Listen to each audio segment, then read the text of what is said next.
What is two-factor authentication and why do businesses need it? Passwords, a way to protect online account security.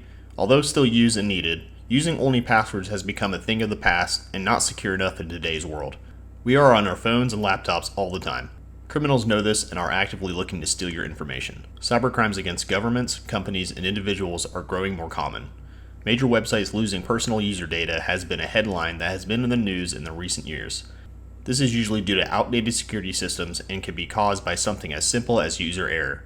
No one is safe against hackers, including global companies, small businesses, startups, and even nonprofits. For consumers, stolen credit cards usually result in shopping sprees for criminals and days spent on the phone with the bank or credit card companies.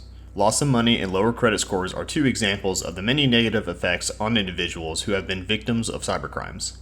Online sites, apps, and email accounts need tighter security. Two-factor authentication is one solution all consumers and businesses should implement immediately. There are several problems with using only passwords to secure your accounts. We as humans must remember a large amount of information, so our password choices are sometimes on the lacking side.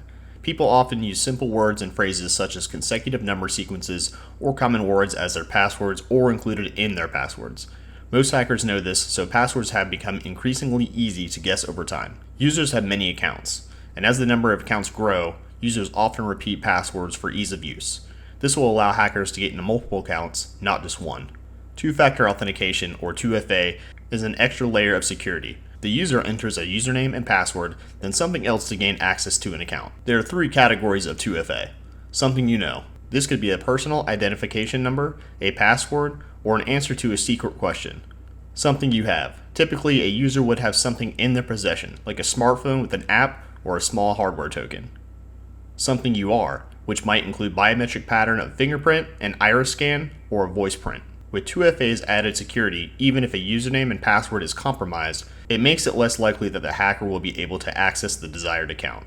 So what are some common types of 2FA found in businesses? Number 1, a hardware token. An old form of 2FA in which a user has a key fob which produces a numeric code during a specific time frame. When that time frame ends, a new code appears and the user will have to enter the new code to access the account. Depending on the size of the company, it can get expensive to distribute key fobs. Risks of a key fob include losing the device due to the size, and the device itself is susceptible to being hacked. Number 2, SMS text messaging. The user receives a text with a one-time passcode after entering their username and password into the account. The user must then enter the one-time passcode to access the account. Number 3, software tokens. Software tokens are time-based, one-time passcodes that are usually generated by an app on a smartphone or a desktop. Similar to hardware tokens, the soft token is typically only visible for less than a minute, reducing the risk of hacker interception. So why do businesses need two-factor authentication? Two-factor authentication provides an extra layer of security in a time where cybercrime is growing by the day. For all your data management needs, be sure to check us out on the web at www.radiusbridge.com or feel free to give us a call at 800-407-5668.